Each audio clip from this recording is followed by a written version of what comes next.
All right. Well, my name is Etan Thomas, and I played 11 years in the NBA.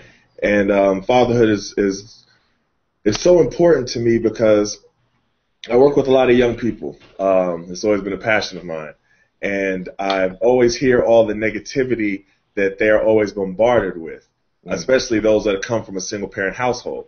And I always want to encourage them to let them know that you could be anything that you want to be in life, no matter what situation you come from. You know, not to use it as a crutch or a reason why you can't achieve all of your goals, you know, but kind of just use it as motivation. And, you know, a lot of our young people right now are growing up in single-parent households. That's just the way it is. That's the way I grew up. You know, my mother did a terrific job. I had a relationship with my father, but it's different from having your father in the house. It's just a completely different thing. And, you know, I really want to always encourage young people, you know. So I wrote a book called Fatherhood, Rising to the Ultimate Challenge.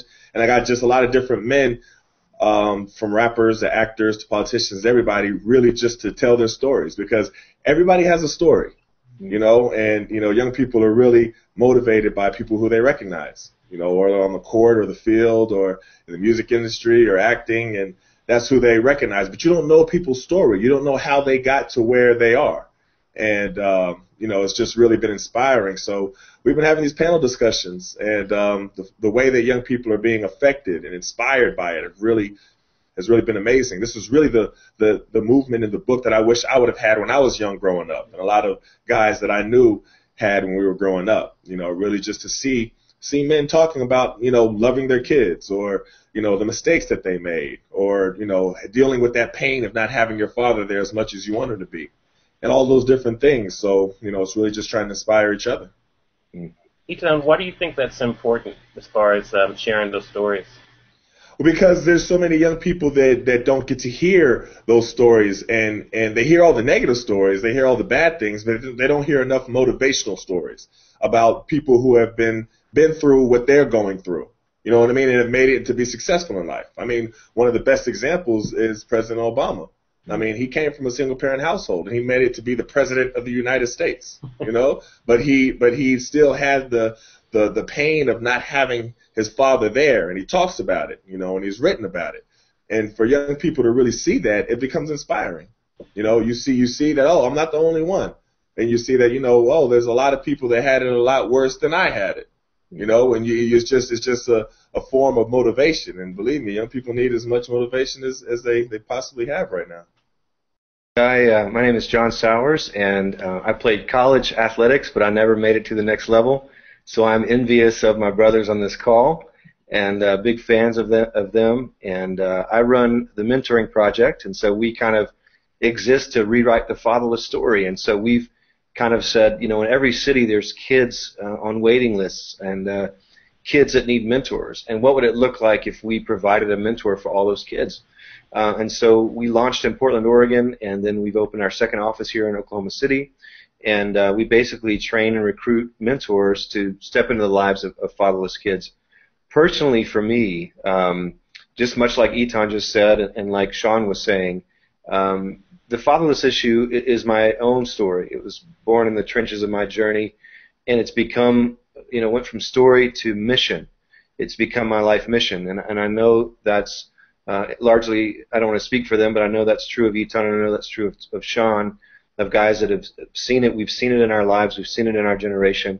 And we've said, how do we change this? How do we rewrite this? How do we make this different, make this better? And I, too, am inspired by the president when he caused men to step up. And I was there with you, Etan. Oh, we lost Etan.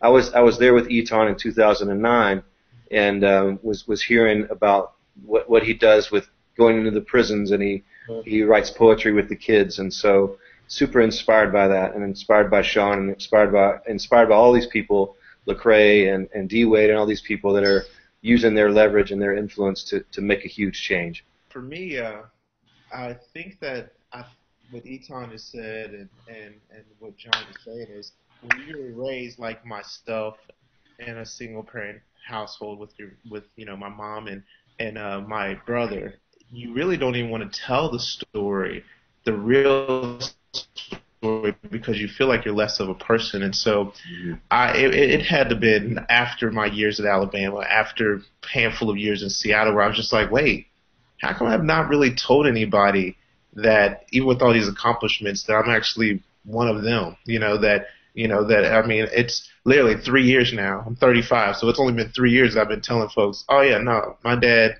nine kids, 4 different women. I was the youngest and best looking boy. And so, so everybody has, but it was one of those things where once everybody understands that we're all in this together, that there's something very serious about fathers not being fathers, and that when people make mistakes, that you got to forgive and get back on the horse and get back in this thing, that it could really change thousands upon thousands to millions of lives. And so for me, I told some of y'all my story. I got from being fatherless to having a real cool uncle that would take me fishing, to understanding that I needed to have some role models, and getting into Alabama, and having some people disciple me in what is truth, what is the word, what is the way, and also what is a man of integrity and character. And so when I got around these guys and they started showing me this, and I ended up going to some FCA camps and taking 10 high school kids and showing them just the little stuff that I know and some of the mistakes I made. And I didn't even realize until, my first day in Seattle. I played for the Seattle Seahawks for 9 years. And so my first day in Seattle, I meet this girl who eventually becomes my wife, and we now have 6 kids, and baby number 7's on the way. And so it wasn't until the oldest one got to about 7 that I realized that all of these young men that I was taking to these camps and teaching them the way, and teaching them what character's about, teaching them how to treat girls. And it wasn't then until I used to call them all my little brothers. But it wasn't until my kids, my own flesh and bone kids, got to a certain age, so I realized, oh my gosh, these are actually my sons. I was teaching them the stuff that my character fathers was already teaching me. And so I think we have a great task in front of us, but there are so many kids that are just in desire, need, and they want it so bad for somebody to come put their arms around them and say they love them, to tell them that it's okay to make a mistake, but get up and point them in the right direction. I think that there are many men that have felt like they have blown it, they've made too many mistakes to come grab another young man and teach them, and that's the exact opposite. I think if everybody says, hey, here's the true story, now let's go learn from this, I think that we could really affect this country and affect the world. Mm-hmm. So what I hear you saying is more of showing, if we can show what it looks like, then that's going to create a lot of change? I think so. I think that actions are always the best way, and I think that, for me it was, it's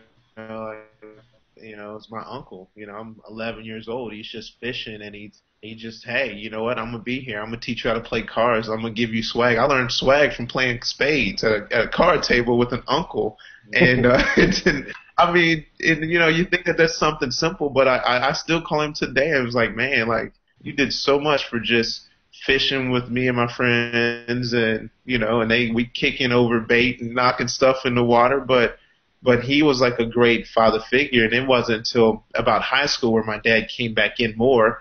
And so I had to even go through the struggle of, here I am being one of the best high school football players in the country and wondering why my dad's hanging around now. But even with that, learning how to forgive, I think that there's so many good things when the daddies just show back up, apologize, and say, let's move on. And the kids have to be like, all right, I'm going to forgive. Let's take it from here.